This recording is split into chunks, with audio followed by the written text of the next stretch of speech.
तो चैप्टर 5 ज्यादा डिफिकल्ट नहीं है, लेकिन बहुत लेंदी चैप्टर है। बहुत बहुत सारी बढ़िया। चीजें जो है, अनएम्प्लॉयमेंट रेट और गवर्नमेंट पॉलिसी। मैं वीडियो फॉलो किया था सर, हाँ मतलब काफी ज्यादा लेंदी सही में है, मतलब बहुत चीज को बारीकी से समझने का है कि, और मतलब उसको इसमें याद करने वाली चीज नहीं है, बस अपना थोड़ा उसी से हाँ, करना पड़ेगा कॉमन इसको। अंडरस्टैंडिंग चाहिए बस। जी जी जी। क्योंकि ये सब चीजें आसपास हमको डेली दिखते रहे। तो ये है अनएम्प्लॉयमेंट रेट, बेरोजगारी दर जिसको बोलते हैं। अनएम्प्लॉयमेंट सिर्फ आता है question, unemployment rate refer to the eligible और willing to work unemployed population of country, यानी कि ऐसे लोग जो एलिजिबल हैं और काम करना चाहते हैं इन परसेंटेज टर्म, यानी कि इतने लोग परसेंटेज टर्म में भी होने चाहिए। यानी अपन बेरोजगारी दर किस में बताते हैं, परसेंटेज में। यूएस की आती है अनएम्प्लॉयमेंट रेट, मार्केट खिसक जाता है जी, तो ऊपर नीचे। वो डेटा आता तो उस डेटा के रिस्पेक्ट में भी बहुत सारा हाँ, मार्केट में 19-20 रहता है। हमारे देश में पता नहीं कैसा इम्पैक्ट करता है, लेकिन एक अनएम्प्लॉयमेंट बहुत है। इससे क्या होता है। खासकर सर एक चीज मैं देखता हूँ, अनएम्प्लॉयमेंट रेट अगर आता है ना, तो उसमें क्या होता है कि WTI क्रूड जो होता है ना, हाँ मतलब फॉरेक्स का जो क्रूड होता है, उस हाँ उस पे इफेक्ट पड़ता है, और उसको उस पे इफेक्ट पड़ने से हम लोग के क्रूड पे इफेक्ट पड़ता है, क्योंकि हाँ दोनों हाँ, को एक जैसे। सेम है दोनों। जी जी तो अनएम्प्लॉयमेंट ज्यादा है उसका क्या मतलब है कि इकोनॉमी में स्लो डाउन है। जी बेरोजगार ज्यादा है, यानी कि इकोनॉमी अच्छा नहीं कर रही, तभी तो बेरोजगार ज्यादा है। अगर इकोनॉमी अच्छा करेगी, लोगों के पास पैसे होंगे, तो कंपनी एक्सपेंड करेगी, बढ़ाएगी, तो ज्यादा से ज्यादा लोगों को हायर करेगी। सर, तो इसमें एक चीज पॉपुलेशन का भी तो इफेक्ट पड़ता होगा ना सर?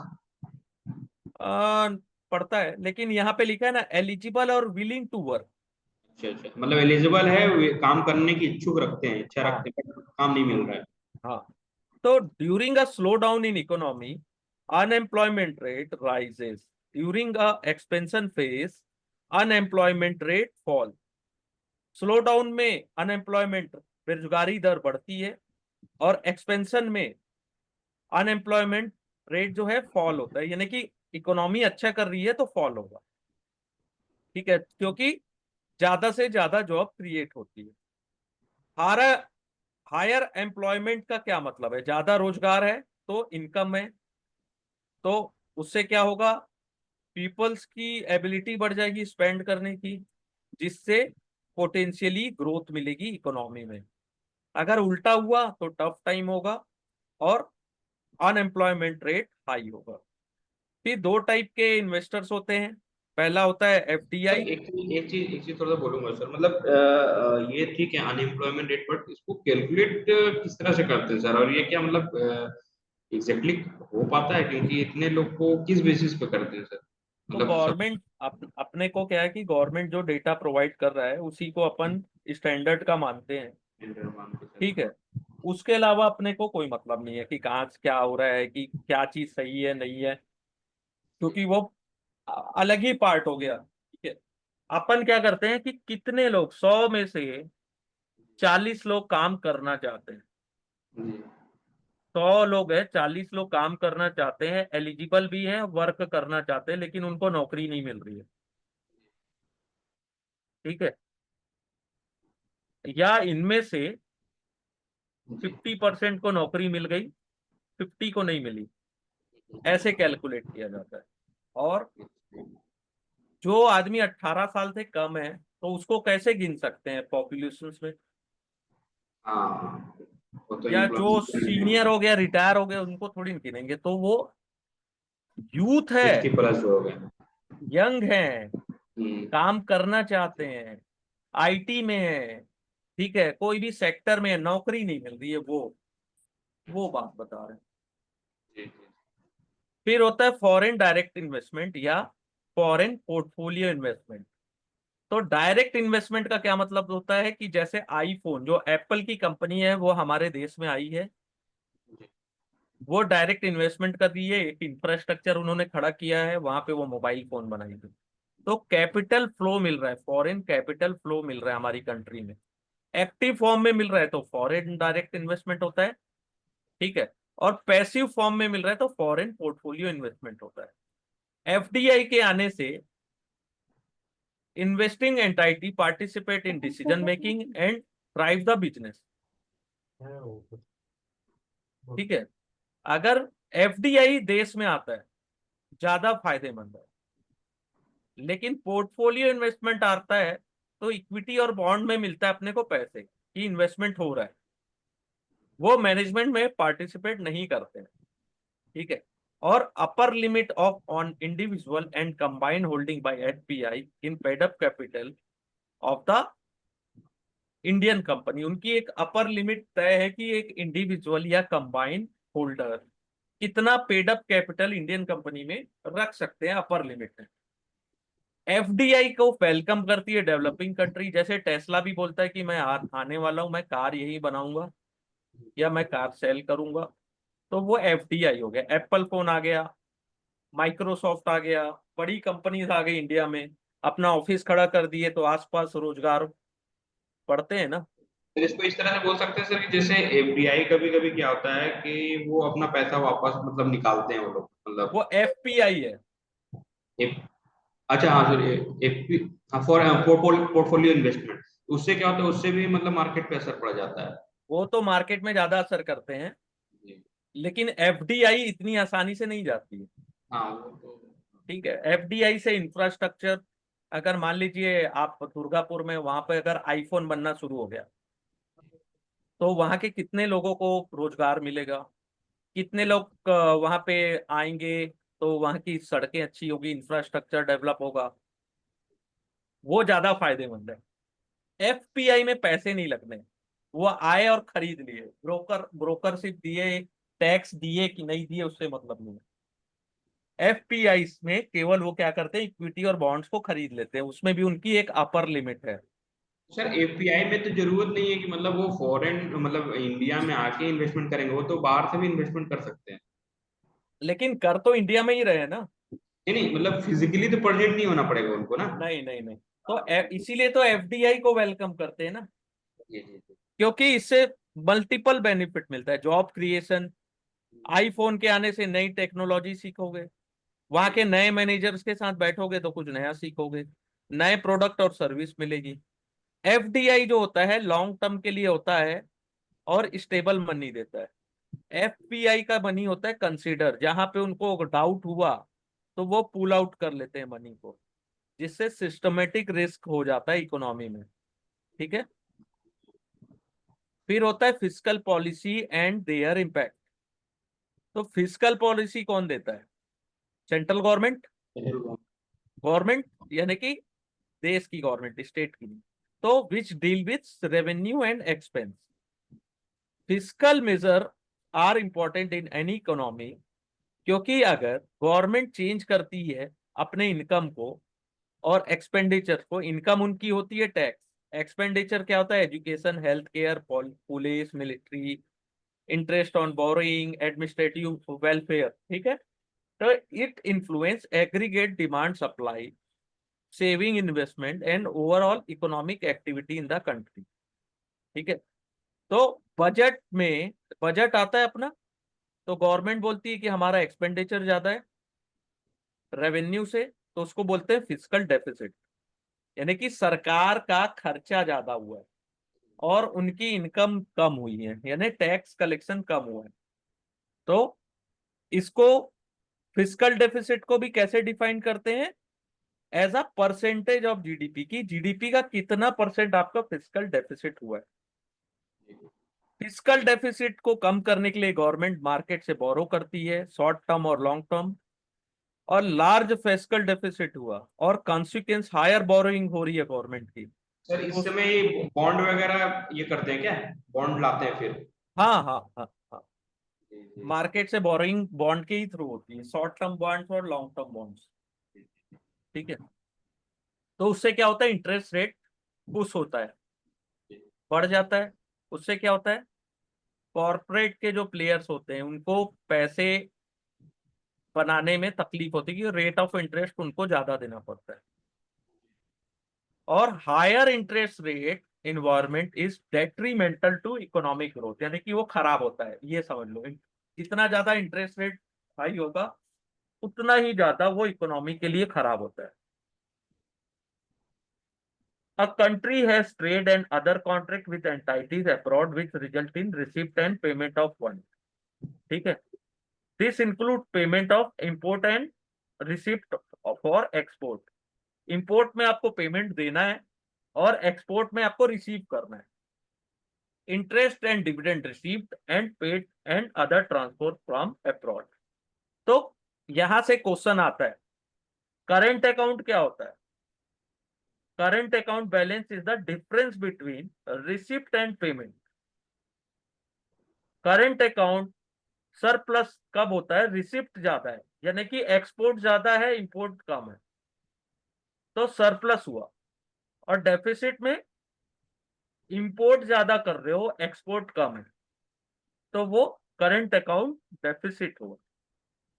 तो higher physical deficit in proportion to GDP, जिसके कारण cause by lack of competitiveness in trade और excessive consumption in negative commentary of on economy. तो higher current account deficit cause the national currency to weaken. Current account deficit होने से जो देश की currency है वो वीक होती है रिलेटिव टू अदर करेंसी। इससे क्या होता है? इंपोर्ट और ज्यादा महंगा हो जाता है और अपनी जो प्रोडक्टिविटी है वो भी कम हो जाती है, कमोडिटीज एक्सपेंसिव हो जाते हैं, जिसके कारण credit वर्थनेस of nation and borrowing more expensive हो जाता है। डेप्रिसिएशन करेंसी से एक्सपोर्ट में उतना फायदा नहीं मिलेगा आपको। इसलिए हमको क्या करना चाहिए? एक और चीज, कंट्री में अगर अट्रैक्टिव इन्वेस्टमेंट डेस्टिनेशन है और कैपिटल इनफ्लो हो रहा है फ्रॉम एफडीआई एंड पोर्टफोलियो, तो उससे जो करंट अकाउंट डेफिसिट है उसको कम किया जा सकता है और अपनी करेंसी को प्रोटेक्ट किया जा सकता है डीवैल्यू से। ये जितना मैंने अभी बताया यहां से कुछ ना कुछ तो एग्जाम में आता ही आता है। ठीक है, ये चैप्टर आपको बहुत अच्छे स्कोर दिला सकता है, फ्री के नंबर है, फ्री के। बस आपको पढ़ना है इसको, इसमें समझाने लायक कुछ भी नहीं है, यानी कि पढ़ लिए खुद याद हो जाएगा अगर आपको एक एक टर्मिनोलॉजी अगर अंडरस्टैंड है तो। और अपने को ये सर लग रहा है ऐसा कि इसमें प्रेजेंस ऑफ माइंड को काम करने पड़ेगा, मतलब कि जो एग्जाम हाँ के ये टाइम घुमा, में हाँ क्वेश्चन को देखते समझते हुए जो सही मतलब आ रहा है, मतलब एक पढ़ाई के हिसाब से जो नॉलेज समझ में आ रहा है कि नहीं ये होना चाहिए, ये हो रहा है, हाँ, तो तो वैसी क्वेश्चन भी घुमा फिरा के पूछेगा। इसमें तो कुछ याद करना या फिर मतलब कैलकुलेशन वाला है नहीं कुछ। हाँ, तो एक्सपेंस जो होता है गवर्नमेंट का, उसको फंडेड कहाँ से होता है? टैक्स से, इंटरेस्ट से और डिविडेंड इनकम से। और कहाँ से होता है? बोरोइंग और असेट्स को सेल करना, यानी डिसइन्वेस्टमेंट। ठीक है, गवर्नमेंट ट्राई करता है उनका इनफ्लो और आउटफ्लो बैलेंस हो, लेकिन फिस्कल पॉलिसी तीन टाइप्स की होती है उसके बाद भी। पहला होता है जहां पे गवर्नमेंट की इनकम और एक्सपेंडिचर इक्वल है, ज्यादा चेंजेस नहीं है, तो न्यूट्रल। एक्सपेंसरी में क्या होता है? गवर्नमेंट अपनी स्पेंडिंग बढ़ाती है, ज्यादा से ज्यादा खर्चा करती है। ठीक है, उससे क्या होता है? रिसेशन और स्लो मूविंग इकोनॉमी में एक, और ऐसी एक्सपेंसरी फिस्कल पॉलिसी कब ली जाती है? रिसेशन या स्लो मूविंग इकोनॉमी में। ठीक है, और कॉन्ट्राडिक्टरी में क्या होता है? गवर्नमेंट स्पेंड कम करती है, इनकम ज्यादा करने लेने की कोशिश करती है। ठीक है, और एक्सेस इनकम से क्या करती है? अपने डेब्ट और ऑब्लिगेशन को पेड करती है। ठीक है, तो एक कॉन्ट्रैक्शनरी में क्या होगा? गवर्नमेंट की स्पेंडिंग कम होगी, ठीक है, स्पेंड कम करेगी और अपना इनकम ज्यादा बढ़ाएगी। ठीक है, ये तो एक क्वेश्चन तय है, यहां से आता ही है। फिर monetary policies administered by central bank in economy deal with money supply, inflation and interest rate for purpose of promoting economic growth और मैनेजिंग प्राइस स्टेबिलिटी। ठीक है, monetary policy similar to fiscal, referred to as a expansionary, contractionary, depend on policy stance. Monetary में central bank क्या करती है, inflation, interest rate, money supply, बहुत सारी चीजों को देखती है और जो जो भी बन सके इकोनॉमिक ग्रोथ के लिए उसको प्रमोट करती है। इसमें एक्सपेंट होता है और कॉन्ट्रैक्शनरी होता है। एक्सपेंशनरी मॉनेटरी पॉलिसी में क्या होता है, to use to push the economy up by increasing the money supply और reduce in the interest rate. Interest rate को कम किया जाता है जिससे मनी सप्लाई इकोनॉमी में बनी रहे। कॉन्ट्रैक्शनरी में क्या होता है, इकोनॉमी जो अच्छा कर रही है या बहुत ज्यादा डिमांड बढ़ गया है उसको कम करने के लिए, ठीक है, तो मनी सप्लाई को कम करने के लिए और slow increase in money supply, rate of interest को बढ़ा दिया जाता है। यहां से भी एक क्वेश्चन तय है, कुछ भी आ सकता है। जो आरबीआई की मॉनेटरी पॉलिसी आती है उसमें बोलता है ना, रेट ऑफ इंटरेस्ट को हमने बढ़ा दिया यानी कि कॉन्ट्रेक्शनरी है, और कम कर दिया यानी कि एक्सपेंशनरी है, यानी उनको लग रहा है कि इन्फ्लेशन कंट्रोल में है, सब चीज सही है और कम कर दो कि इकोनॉमी और अच्छा कर सके। Central bank control the money supply and interest rate, कैसे करती है, रेपो रेट से। रेपो रेट क्या होता है, यहां से क्वेश्चन आता है, rate at which central bank lend money to commercial bank. Central bank जितने रेट पे कमर्शियल बैंक को लैंड करती है। रिवर्स रेपो रेट क्या होता है, at which central bank borrow money from commercial, commercial bank से जितने में उधार लेती जिस परसेंट में, ठीक है।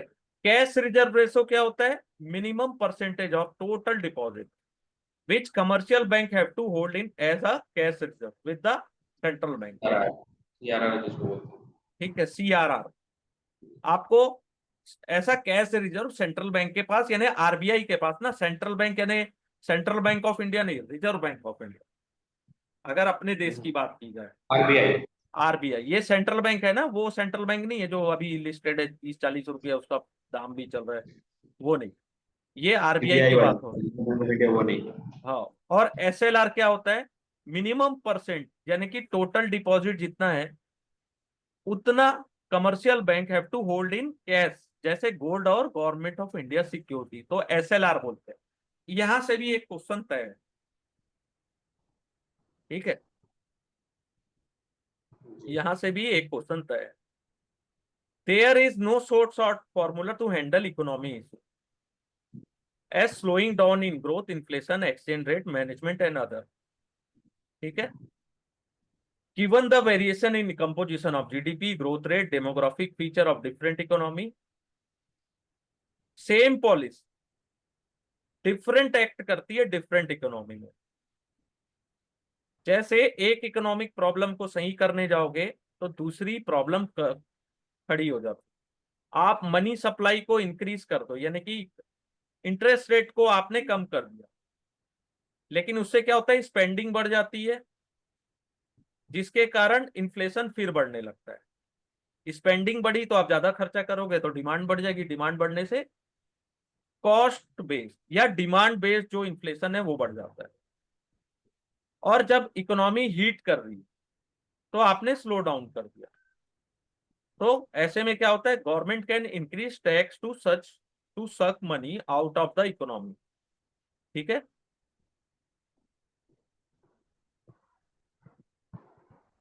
यहाँ पे थोड़ा समझ में है कंफ्यूजिंग लग रहा है इसमें, ये पॉइंट्स में। कौन सा, ये वाला। हाँ, लास्ट लास्ट जो पैरा है ना। हाँ, कुछ नहीं है, अगर अपन ने, गवर्नमेंट ने मनी सप्लाई बढ़ा दी यानी कि रेट ऑफ इंटरेस्ट कम होता है तभी मनी सप्लाई बढ़ती है। मनी सप्लाई बढ़ने से क्या होता है, रेट ऑफ इंटरेस्ट कम होगा तो रेट ऑफ इंटरेस्ट कम होने से हम ज्यादा से ज्यादा कार लोन लेंगे, होम लोन लेंगे, पर्सनल लोन लेंगे, और बहुत सारी सामान जो हमारे काम के नहीं है वो भी खरीदने लगते हैं अपन। या जो चीज काम की है यानी कि एक आईफोन ही मान लो, और हमको लग रहा है कि आईफोन खरीदने में रेट ऑफ इंटरेस्ट बहुत कम है, हम गए, हमने कार्ड स्वैप किया, हमको बैंक बोली कि आपको रेट ऑफ इंटरेस्ट कम लगेगा, तो अपन क्या करते हैं, ले लेते हैं। लेकिन रेट ऑफ इंटरेस्ट ज्यादा होता है तो क्या होता है, उससे नहीं लेते हैं। तो रेट ऑफ इंटरेस्ट कम होने से इकोनॉमी में पैसे ज्यादा जाते हैं, तो अपन और आईफोन की डिमांड बढ़ गई, या कोई भी सामान ऐसा है, कार की डिमांड बढ़ गई, हर की डिमांड बढ़ गई। तो डिमांड बढ़ने से क्या होता है, सप्लाई, आप उतनी सप्लाई नहीं कर पा रहे हैं, सप्लाई नहीं करने से क्या होता है, रेट और ज्यादा बढ़ते गया, इन्फ्लेशन और हाई हो गया। जैसे किसी ने रियल एस्टेट की एक कॉलोनी बनाई, उसको डिमांड मिल गया मार्केट से, और रेट ऑफ इंटरेस्ट भी कम है, यानी कि मनी सप्लाई बनी हुई है। तो उनको लगा कि मैंने 50 फ्लैट बनाए थे शुरू में, 50-50 लाख रुपए में मैंने बेचे, और ज्यादा डिमांड आ गई तो उसका दाम उन्होंने 60 लाख कर दिया, फिर धीरे से उसको 70 लाख कर दिया, वही फ्लैट, क्योंकि डिमांड बढ़ गई। ठीक है, और डिमांड ज्यादा बढ़ गई और लग रहा है कि इन्फ्लेशन हाई हो गया, तो फिर क्या करती है आरबीआई या सेंट्रल बैंक, फिर से रेट ऑफ इंटरेस्ट को बढ़ा देती है, जिससे मनी सप्लाई डिक्रीज हो जाता है, वापस से इकोनॉमी स्लो डाउन हो जाता है। ठीक है, इस ये चैप्टर ऐसा है कि इसको केवल अपने को कहानी जैसे पढ़ना है, क्योंकि हर चीज अपने को पता है, कहीं ना कहीं ये सब चीजें अपने को पता है। क्वेश्चन आंसर से ना अंदाज नहीं पड़ेगा कि अपने आप मैं कितना परफेक्ट हूँ। और क्वेश्चन आंसर से काम नहीं चलेगा, क्वेश्चन ऐसा आएगा, ये नहीं, ऐसे घुमा वही के वही पूछेगा। मैं बोल रहा हूँ सर कि जैसे हाँ ये चैप्टर पढ़ लिया, लेकिन हाँ क्वेश्चन आंसर से ना मतलब आंसर देना पड़ेगा अपने से, फिर समझना पड़ेगा नहीं मैं जो आंसर दे रहा हूँ समझ के वो सही है, तो लग रहा है कि अभी हाँ, वो सही है कि नहीं, हाँ, क्योंकि क्वेश्चन घुमा के ही आते हैं। फिर इंटरनेशनल ट्रेड क्या होता है, total trade that country does with all other country in the world, तो उसको इंटरनेशनल ट्रेड बोलते हैं। जैसे हम अपने देश से दूसरे कंट्रीज के साथ जो ट्रेड कर रहे हैं, उसको इंटरनेशनल ट्रेड बोलते हैं। तो countries balance of payment in in is the statement showing transaction of country with the rest of the world. Balance of payment statement is broadly divided into two account. पहला होता है current account, अपन ने देखा, और दूसरा होता है capital account. तो करंट अकाउंट में क्या होता है, डिटेल होता है ट्रांजेक्शन ऑन रेवेन्यू अकाउंट, जैसे इंपोर्ट एक्सपोर्ट का। कैपिटल अकाउंट में कैपिटल फ्लो का होता है, जैसे एफडीआई का flow, FII, loan and grants का। इंपोर्ट ज्यादा है एक्सपोर्ट से, तो कंट्री करंट अकाउंट डेफिसिट है। एक्सपोर्ट ज्यादा है इंपोर्ट से, तो करंट अकाउंट सरप्लस है। ऊपर भी पढ़े ठीक, तरह हम लोग। कैपिटल अकाउंट में क्या है, इनफ्लो ज्यादा है, मोर देन आउटफ्लो। ठीक है, और डेफिसिट में इनफ्लो आउटफ्लो ज्यादा है इनफ्लो से, तो वो डेफिसिट हो गया। यहां से भी एक क्वेश्चन आता है,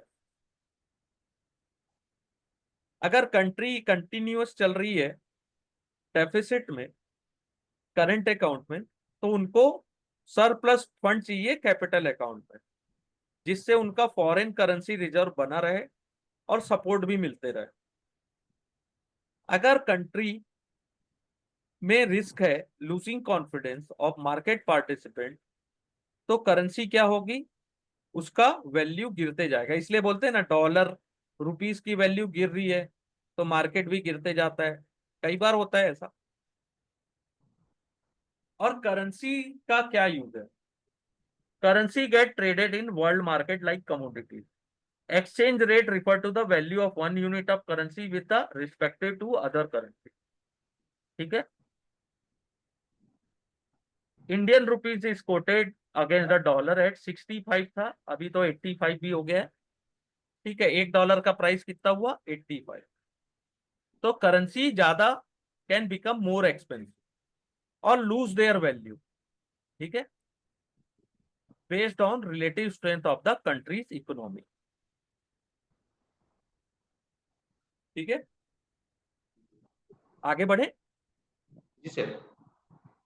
समझ में आया आपको। Yes sir. फिर होता है ग्लोबलाइजेशन, पॉजिटिव भी है निगेटिव भी। Globalisation simply stating ability of one individual and firm to produce anything anywhere कहीं भी पूरे दुनिया में कहीं भी प्रोड्यूस करो और कहीं भी सेल करो, एनीवेयर अक्रॉस द वर्ल्ड। ठीक है, it also means that resource people and capital will flow to the place where the produce best and earn best. तो ऐसी जगह जहां पे पब्लिक और कैपिटल अपने को इसलिए अवेलेबल है, जहां पे हम अच्छा प्रोड्यूस कर पा रहे हैं और अच्छी अर्निंग बना पा रहे हैं। ठीक है, world is becoming flatter with less and less entry barrier with a object to optimize the output of resource.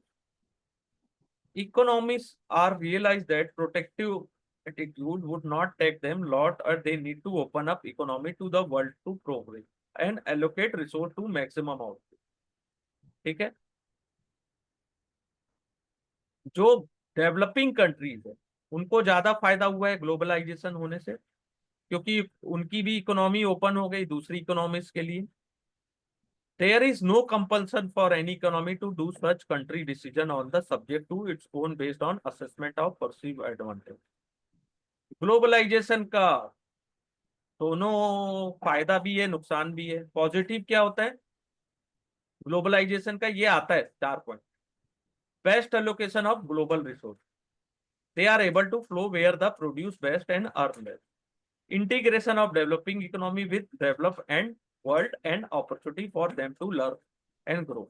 अपन क्या है, डेवलपिंग है तो डेवलप कंट्री के साथ अपना इंटीग्रेशन होता है, जिसके कारण अपन ज्यादा सीख पाते हैं और ग्रो कर पाते हैं, नए प्रोडक्ट को एक्सेस कर पाते हैं, नई टेक्नोलॉजी सीख पाते हैं। फिर बेनिफिट कस्टमर को भी होता है, कंपटीशन से ज्यादा क्रिएटिविटी और इनोवेशन होता है। Greater access to foreign culture in the form of all art, movie, music, food and clothing. ये भी आया था मेरे, मैं जब एग्जाम दिया था ये वाला आया था, विच इज नॉट करके।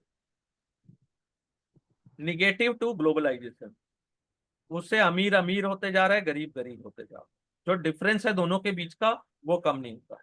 और कंपटीशन रिजल्ट में क्या होता है, जो सरवाइव करेगा फिटेस्ट वो सरवाइव करेगा। ठीक है, यानी जो कंपटीशन में सरवाइव करेगा, ठीक है, job can move to most competitive country. जो ज्यादा कॉम्पिटेटिव रहेगा जैसे चाइना, वहां पे ज्यादा जॉब क्रिएट हो रही है क्योंकि वहां सस्ते में मिल जा रहा है, अपने देश में भी मिल रहा है। Country with less competent talent में लेफ्ट आउट। ठीक है, integrated economic mean problem in one part of the world would affect the other part of the world. जैसे दुनिया में कहीं भी प्रॉब्लम आई, यूएस में प्रॉब्लम आती है तो उसका इफेक्ट पूरी दुनिया में पड़ता है। यही होता है इंटीग्रेटेड इकोनॉमी का नुकसान। क्रेडिट क्राइसिस आया था यूएस में, जिसके कारण पूरी दुनिया पे असर पड़ा था। ठीक है,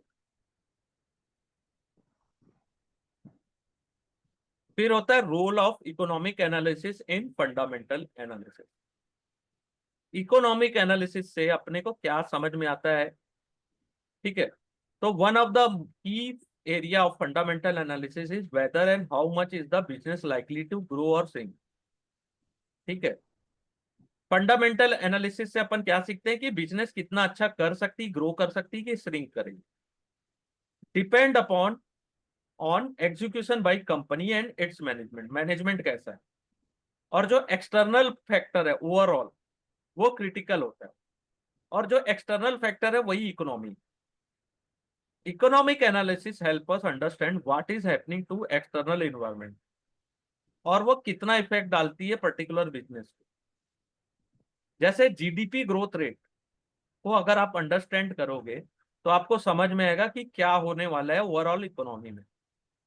मॉनेटरी पॉलिसी और फिस्कल पॉलिसी से अपन को समझ में आता है कि सपोर्ट मिल रहा है कि नहीं मिल रहा है growth. Interest rate, inflation, public expenditure कैसा है, फिस्कल डेफिसिट कैसा है, इससे समझ में आता है कि फ्यूचर में क्या हो सकता है, फ्यूचर में मॉनेटरी और फिस्कल पॉलिसीज कैसी हो सकती है। तो ये सब रीड करने से एक एनालिस्ट को ये समझ में आता है कि इकोनॉमी ग्रो कर रही है, सेंट्रल बैंक और गवर्नमेंट उसको सपोर्ट कर रहे हैं। अगर इकोनॉमी श्रिंक कर रही है तो इन्फ्लेशन रेट कैसा है, और सेंट्रल बैंक के पास इनफ रूम है कि नहीं कि वो लिक्विडिटी को बढ़ा सके बाई कटिंग इंटरेस्ट रेट। ठीक है, similar looking at fiscal deficit number will help the understand whether the government has room to increase public expenditure. ठीक है, सेम गवर्नमेंट के लिए भी है कि गवर्नमेंट एक्सपेंडिचर बढ़ा देगी, ठीक है, तो एक्सपेंसरी पॉलिसी हो गई। लेकिन गवर्नमेंट के पास उतना रूम है कि नहीं, आरबीआई बैंक के पास उतनी जगह है कि नहीं कि रेट ऑफ इंटरेस्ट बढ़ा सके या ना बढ़ा। फिर तीन टाइप के ट्रेंड होते हैं, सेक्युलर, सिक्लिकल और सीजनल।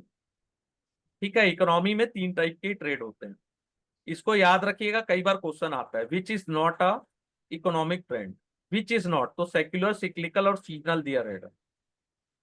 सेक्युलर में क्या होता है, refer to long term change that is occurring in economy, कोई एक पर्टिकुलर चेंज होता है लेकिन बहुत लंबे समय के लिए। दिस क्रिएट डिस्प्लेसमेंट, इससे क्या होता है कि कोई गुड और सर्विस पूरी चेंज हो जाती है और on the manner in which they are produce. Cyclical trend refer to temporary trend that affect the quality of good and service being consumed। ठीक है, तो इसको अपन डिटेल में देखते हैं। सेक्युलर, जैसे आज के ऑफिसेस में आप जाओगे तो रजिस्टर, पेन या फाइल से दबी हुई ऑफिस आपको नहीं दिखेगी, क्योंकि आज के डेट में ऑफिसेस हो गए हैं सिंपल डिजिटल ऑफिस स्पेस। ज्यादा से ज्यादा डिजिटल प्रोडक्ट है, चाहे आप कंप्यूटर, आप जाओगे तो कंप्यूटर मिलेगा ऑफिस में, प्रिंटर मिलेगा, स्कैनर मिलेगा, मोबाइल फोन। तो पेपर और इंक का कंजप्शन पूरा खत्म हो चुका है और आज के डेट में कंपनीज ज्यादा से ज्यादा स्पेंड करती है कि हम ज्यादा से ज्यादा डिजिटल प्रोडक्ट यूज कर सकें। तो secular trend are often driven by disruption caused by change in technology, culture, demography and consumer preference among others. ठीक है, और they are often long term in nature and often cause inflection in the business life cycle. ठीक है, ये clear हुआ। Secular, जैसे copy pen paper ink की जगह आज सिस्टम ने ले ली, वही सेक्युलर ट्रेंड है कि लंबे समय धीरे धीरे सिस्टम ने जगह ले ली। एक तरह से बोल सकते हैं सर कि ये एडेप्टिव चेंज है सर, जिसको एडेप्ट करते हुए जा रहे हैं लोग।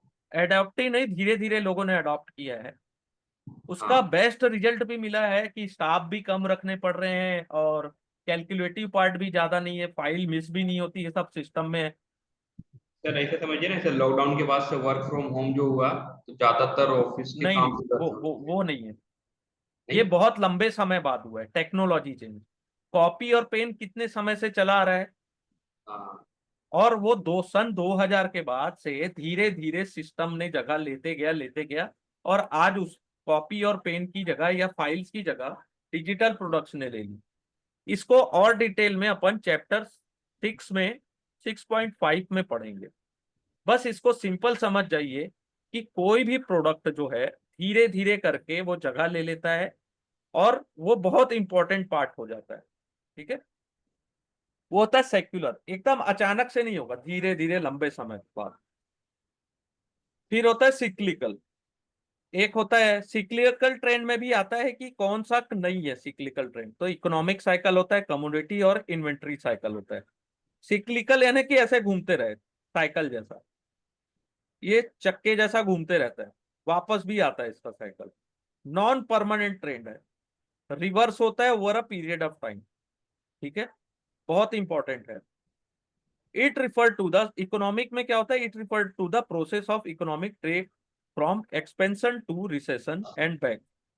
जैसे ये इकोनॉमी में बूम आया, फिर पीक में गई, पीक के बाद फिर रिसेशन आया, फिर टफ टाइम आया, फिर बूम आया, फिर इकोनॉमी गिरी, फिर ऊपर गया। ये होता है इकोनॉमिक साइकिल। पहले होता है बूम, बूम का मतलब, बूम यानी consumption of goods and service बढ़ गई, इंक्रीज हुई, क्योंकि हायर इनकम हुआ, रेट ऑफ इंटरेस्ट लो था, कौन कंज्यूमर का कॉन्फिडेंस भी प्रोडक्ट्स के ऊपर ज्यादा था, तो हायर डिमांड होने से प्रोडक्ट में हायर प्रोडक्शन हुआ, हायर एम्प्लॉयमेंट मिला। ठीक है, जिसके कारण कंजप्शन भी हाई हुआ।